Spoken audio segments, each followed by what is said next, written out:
Salut les furieux! Eh bien, je suis très content de vous retrouver aujourd'hui pour une nouvelle vidéo. Une vidéo qui, comme vous le voyez, va parler avion. On se retrouve devant ce grand carton. En aéromodélisme, quand on y pense bien, on a tendance à revenir systématiquement à des rêves d'enfance. On voit beaucoup sur les terrains le Spitfire de la bataille d'Angleterre, le Fokker triplant du Baron Rouge ou encore les P-51 de l'épée 51 américain de la Seconde Guerre mondiale. Mais celui qui sans doute nous aura fait le plus rêver, c'est bien évidemment le Corsair F4U de Papy Boyington et de ses têtes brûlées. Donc aujourd'hui on va découvrir un modèle de chez Flightline qui a été acheté chez RC Motion Europe aux Pays-Bas. C'est le F4U, un modèle en 1,60 m. Vous allez voir, c'est une sacrée bestiole. Ici, on a déjà un sacré carton. Le budget, c'est un petit peu plus de 500 €. Mais attention, c'est du PNP. C'est-à-dire qu'il y a juste à mettre le récepteur, faire les réglages. Ça va être une partie de plaisir, vous allez le voir. Et puis ensuite, il n'y aura qu'à voler. Donc dans cette vidéo, on va regarder un petit peu le déballage rapidement, regarder un petit peu l'allure de cet avion, un petit peu comment il s'organise et surtout, on ira le faire voler. Allez, bonne vidéo! Voilà, notre carton ici arrive bien protégé avec le petit scotch bleu de chez Motion RC. Ça, c'est leur signature. Donc la boîte, vous l'avez vu, une boîte qui est quand même de grande taille.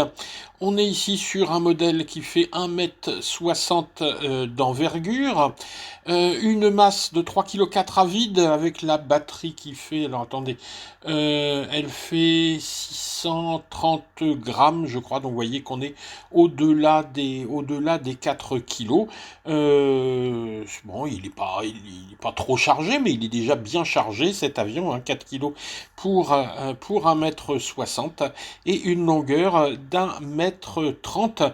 Donc ça va nous poser déjà des soucis de transport, hein. Il faut prévoir dans la voiture un fuselage d'1,30 m de long et une aile d'1,60 m, hein. Donc mesurez bien si ça rentre dans le coffre. Moi, je sais que c'est tout juste à l'arrière. On est sur une échelle donc au 1/8e. Alors les spécifications, on a un moteur en 340 kV, un 50-55, donc ça commence déjà à faire. C'est le même moteur que sur le Cessna, hein, que je vous avais présenté. Une hélice ici qui est tripale en 18 par 12, un ESC en 80 ampères avec un bec en 3 ampères. Ça c'est important parce qu'il y a pas mal de choses qui vont être alimentées par ce bec. Le train d'atterrissage, les phares, etc. Les cerveaux, donc il y en a une paire ici, hein, de cerveaux. 8 cerveaux en pignon métal des 17 grammes, donc ils sont tous en pignon métal, sauf ces petits cerveaux ici en 9 grammes, il y en a 3, c'est ceux des trappes de train, et il y en a une dernière ici, je ne sais plus à quoi ça sert, oui c'est à l'arrière pour la direction de la roulette de queue. Donc 3 petits cerveaux en plus, on voyait qu'il y a quand même pas mal de cerveaux alimentés, d'où la nécessité d'un bec assez important. Il vous faudra donc évidemment amener votre radio, une lipo. Alors c'est un moteur qui tourne en 6 éléments, entre 4000 et 6000. Moi j'ai des 5000 et des 4005, je suis entre les deux. Ce qui est préconisé c'est la 5000, mais il faudra s'ajuster un petit peu avec du plomb qu'on met ou qu'on met pas à l'avant pour obtenir le centrage idéal. Le centrage, ce sera très très important. Il vous faudra évidemment votre chargeur. Alors quand on ouvre la boîte, on trouve tout d'abord évidemment la notice. Alors la notice elle est vite fait, hein, parce que honnêtement cet avion là il s'adresse absolument pas à des débutants, tout juste à des intermédiaires. Je crois qu'il faut déjà être un peu confirmé pour commencer là à venir jouer avec des Warbirds. Alors Donc pas grand chose dans la notice, par contre il y a des éléments qui seront intéressants, c'est toutes les tensions, parce que si vous voulez faire des modifications, il faudra faire gaffe aux tensions que vous allez utiliser, donc pas jeter cette notice, pas jeter ce petit papier ici.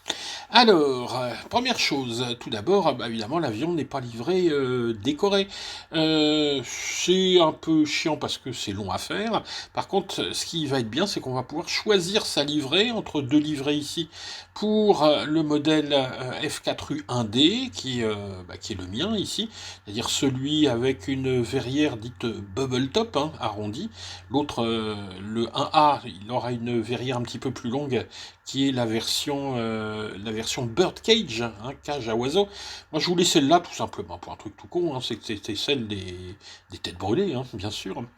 Donc, deux livrées ici. Moi, j'ai choisi cette livrée-là, la livrée marine, avec les bandes de l'aéronaval, hein, les bandes marines, ici. Alors, quand on ouvre le carton, on a deux parties dans ce carton ici. Vous voyez la partie supérieure, dans laquelle on va trouver la demi-aile gauche, enfin l'aile gauche. Ici, on va trouver le stabilisateur, hein, avec la profondeur ici, et la clé d'aile. Donc il y a ça dans la première partie de ce carton. Sur cette aile ici, en dessous, on voit les cerveaux, hein, ces cerveaux à pignon métallique. On en a 3 dans l'aile ici, un pour l'aileron et 2 pour les volets. Hein. Les volets sont en 3 parties sur chaque aile, donc ça nous fait 1, 2, 3 x 2, ça fait 6. Et on en aura un 7e à l'intérieur pour les trappes du train, qui est à l'intérieur ici. Un train électrique suspendu, ça c'est important, ce qui va permettre avec la suspension de décoller de pistes en herbe. Moi c'était indispensable étant donné que je ne vole que sur une piste en herbe. Alors, cette aile, on va lui adjoindre évidemment une clé d'aile. On remarque ici un point qui est vraiment essentiel, c'est la présence d'une prise qui va regrouper ici toutes les connectiques de cerveau.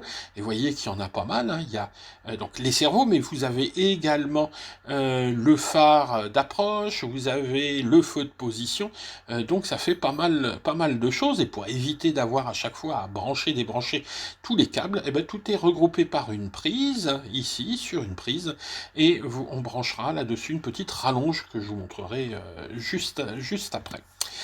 Sur l'aile, on va trouver plein de détails maquettes assez jolies, hein, les entrées d'air. On va trouver ici sur l'aile gauche le phare d'approche, des petits trous, hein, qui miment un peu les mitrailleuses. Enfin, vous avez déjà vu les scènes, hein, de mitraillage dans les têtes brûlées. On pourra s'amuser par exemple à faire un petit vieillissement ici avec des petites traînées noires de poudre. Hein. On pourra ensuite, hein, revenir sur la peinture, pourquoi pas, si on veut faire un vieillissement de l'appareil. Ensuite, quand on attaque la deuxième partie de la boîte, là, il y a le reste. Donc, l'aile gauche, ici, la dérive, et puis les accessoires que je vais vous montrer. Et enfin, le fuselage, hein, qui est la grosse partie, évidemment, de cette boîte. Le voilà, ce fuselage, il est vraiment splendide. Et puis, surtout, toute la partie motorisation est déjà installée à l'intérieur. Il y a vraiment très peu de travail à faire sur ce Corsair. On est vraiment sur du PNP et pas du tout sur de l'ARF, comme vous avez peut-être l'habitude d'en monter. Là, ça ira très vite. Vous allez voir, il n'y a aucun collage, ça n'est que du vissage. Le plus long sur ce Corsair, ça va être de placer les décalques. Le pilote, qui est pas très joli, moi je pense qu'on aurait pu faire un petit effort. Alors ce qui est embêtant, c'est que tout ça étant collé, on ne peut pas avoir accès au pilote, hein, on ne peut pas revenir sur la peinture. Bon, c'est dommage. Par contre, le tableau de bord, lui, est assez joli. Mais bon, il y a un trou là, ce qui fait que ça... bon. Un avion, bon, c'est fait pour voler. De loin, ça le fait, de près un petit peu moins. Ça, c'est quelque chose où j'étais un petit peu déçu, mais bon, c'est pas très grave. Alors, ensuite, voyons ce qu'on trouve à l'intérieur du fuselage. Donc, un certain nombre de choses. Ici, la zone pour mettre la lipo, donc avec la sangle Flightline. Ici, on mettra de l'antidérapant, hein, donc là, c'est pas encore installé. On voit ici le SC qui est en dessous, donc rien n'est branché, hein. Moi, j'ai placé mon récepteur qui est un AR630. Alors j'ai pris un AR630 sans antenne pour pas être embêté par les antennes, parce qu'on a des tiges de carbone sur le côté. Donc je savais pas trop mettre les antennes, donc j'ai préféré la version sans antenne de ce récepteur. Donc le récepteur, lui, aura sa place ici.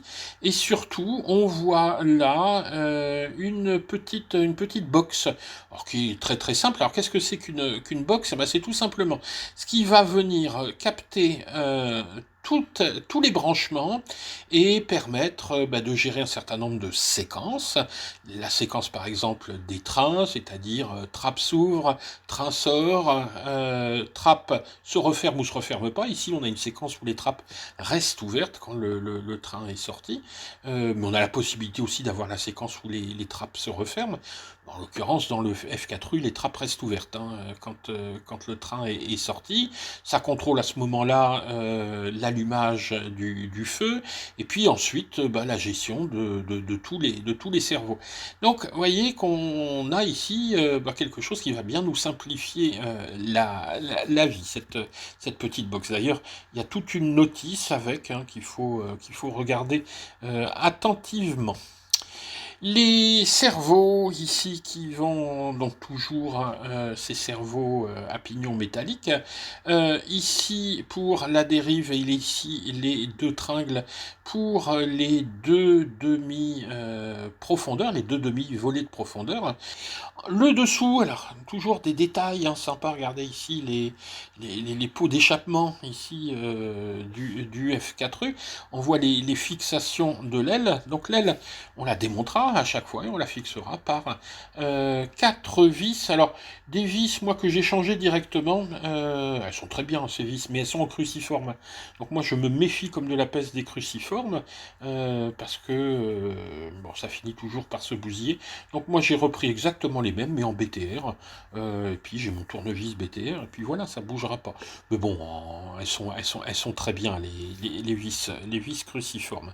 Quelques petits détails sympas. Ici, une petite trappe, une petite vitre. Alors ça, je savais pas qu'il y avait ça sur les F4U.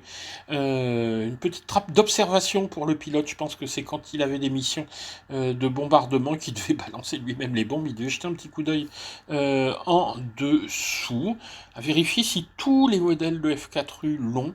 Bon, visiblement, le modèle D, Marine, en est doté. L'arrière, donc ici, la petite roulette de queue qui est escamotable. Ici, elle est rentrée, elle sortira, elle est directrice.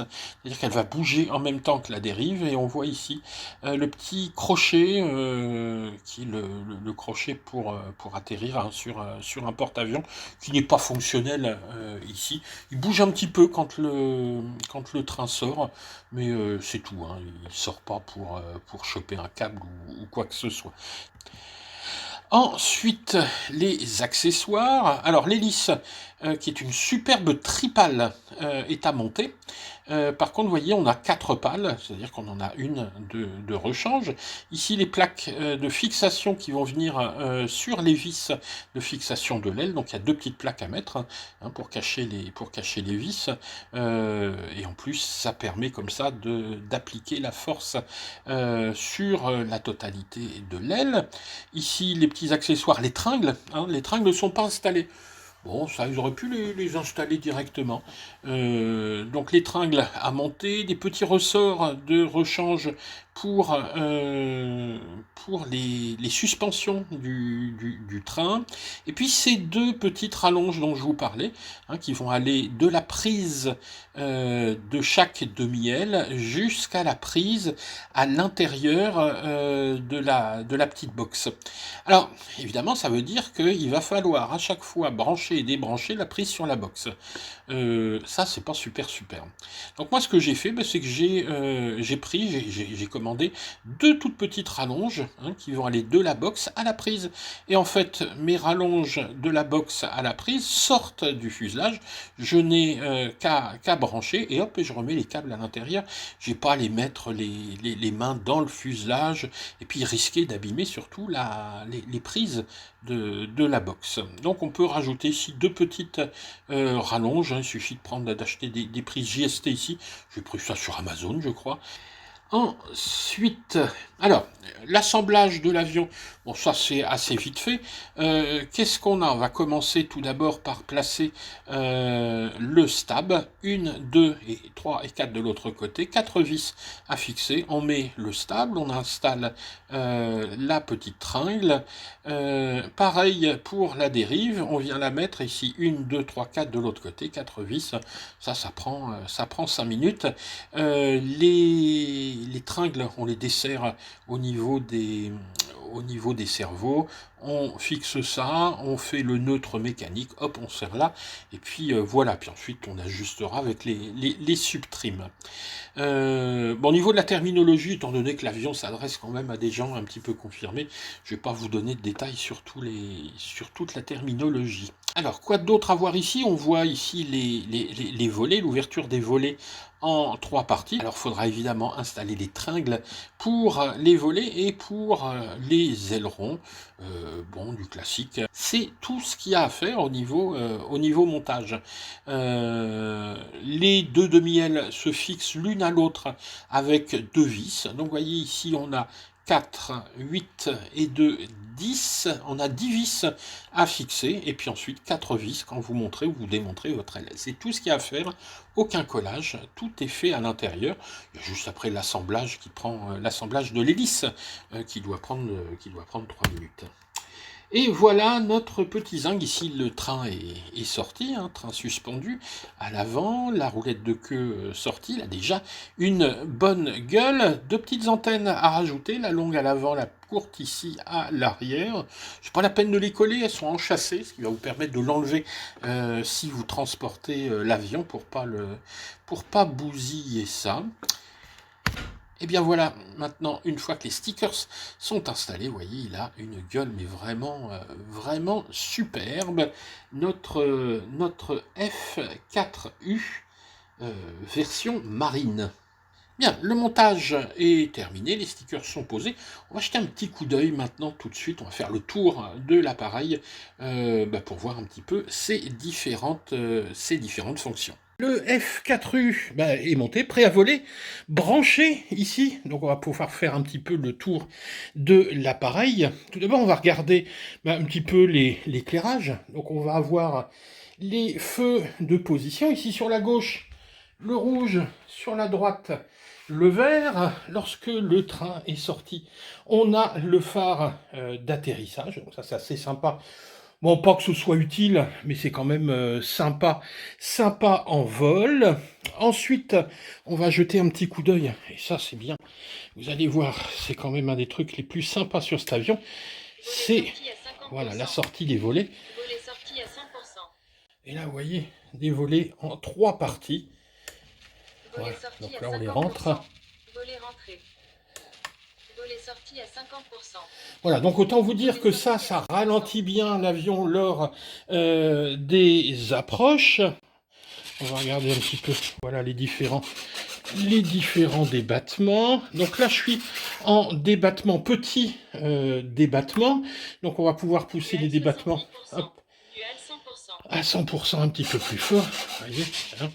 Donc voilà, et ici la dérive, mais là, honnêtement, pour l'avoir testé dans cette configuration, c'est un petit peu trop. Ensuite, évidemment, sur cet appareil, on a un F4U.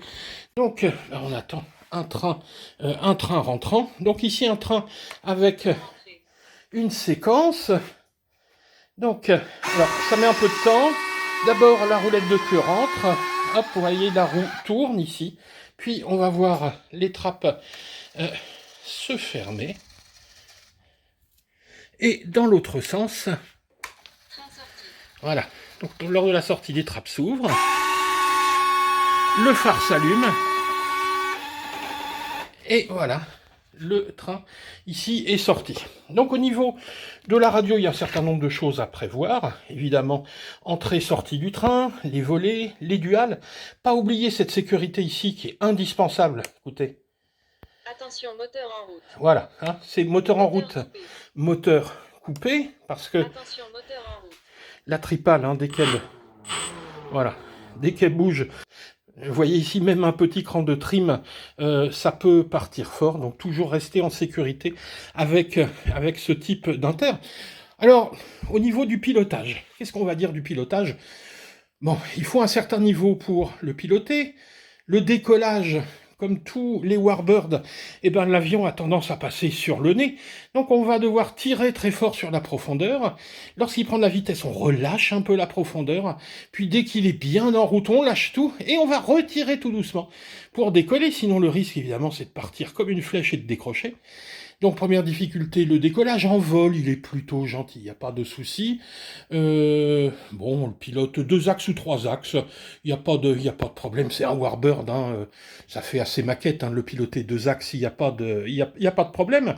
Ensuite, latéraux, alors par contre, là, latéraux, c'est le gros morceau. Approche à faire, évidemment, volet, sortie. Et là, vous voyez, vu la taille des volets, il va falloir les souffler énormément. Donc on va arriver sur la piste avec un tiers de gaz. On va donc faire son approche en descendant, perdant un maximum de vitesse. Et puis dès qu'on arrive en seuil de piste, on garde un tiers de gaz. Et kiss landing obligatoire, sinon bah, vous détruisez le train. Hein. Donc voilà un petit peu l'angoisse qu'on a quand on pilote à Warbird. C'est pas tellement lorsqu'on est en l'air, mais c'est plutôt quand on décolle et lorsqu'on atterrit. Alors, en parler, c'est bien. Allez le voir voler, c'est mieux. Allez, on est parti. On va au terrain faire voler ce petit oiseau.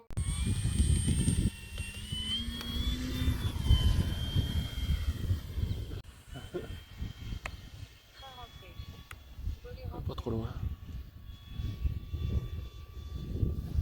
Ah, ça y est, je ne l'ai plus. Je sais plus si ça y est là. Oula, c'est sensible ton affaire. Non, oui. Je l'ai lâché pour le trimer.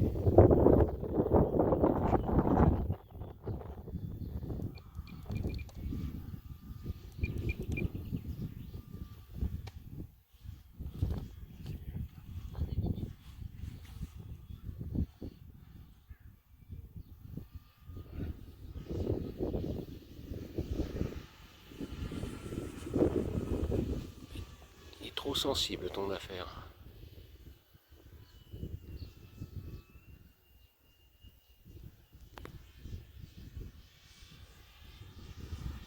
Doucement ta prof.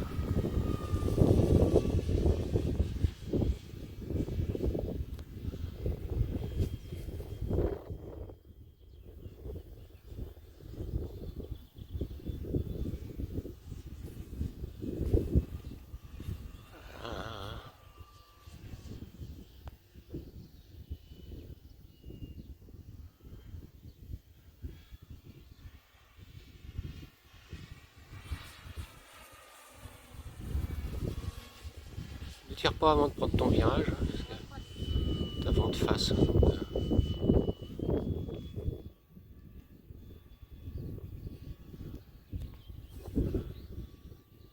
Je pense qu'il faudrait diminuer les débattements ou mettre de l'expo à cet avion. C'est déjà 30% d'expo. Ah oui, bah, c'est pour vrai, il faut en mettre 40. Hein.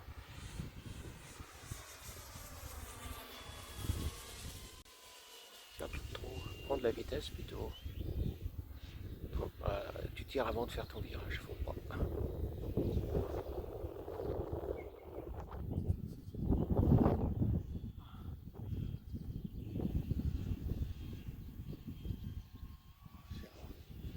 Ouais, tu tires trop là. Non mais là je le monte là. On va essayer. Donc si tu te mets à plat, tu te mets face au vent, 45 degrés. Tu coupes. Non, tu coupes les gaz. Tu te mets 45 degrés. Il reste. Il est bien. Ah oui, il reste vraiment complètement neutre. Ouais, c'est ça, ouais. Alors doucement tes inclinaisons.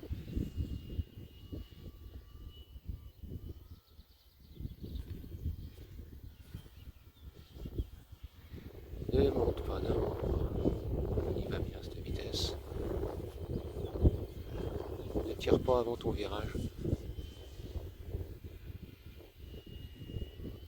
Voilà, reste comme ça, c'est bien. Mets-toi à plat. Ouais, c'est mieux.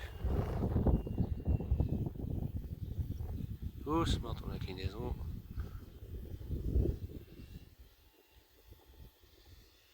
Ouais, c'est mieux déjà. Là, tu mets du gaz maintenant.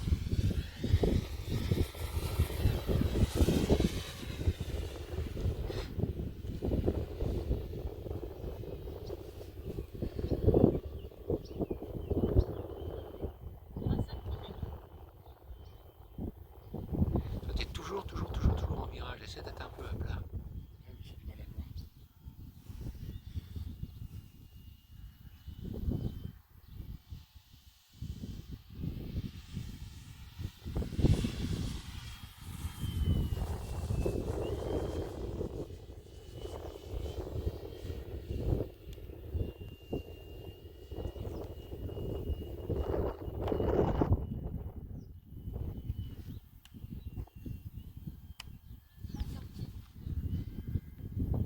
Est-ce que ça change beaucoup le trim, ton train sorti?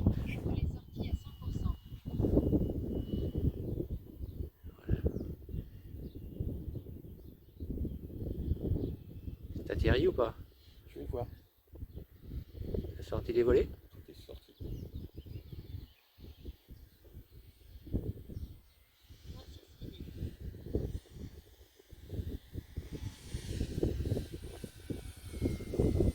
Je serais toi, je remettrai un coup de gaz. Et c'est reparti pour un tour. Tu restes volet sorti, train sorti, mais tu vas moins vite. Mets-toi à plat. Réduis tes gaz. Attention pour ton inclinaison, pas trop. Voilà, allez, réduis tes gaz.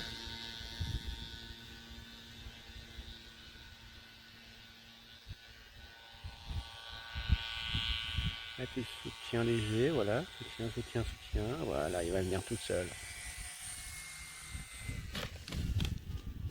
On tape un peu fort quand même. Non, c'est bien, c'est bien.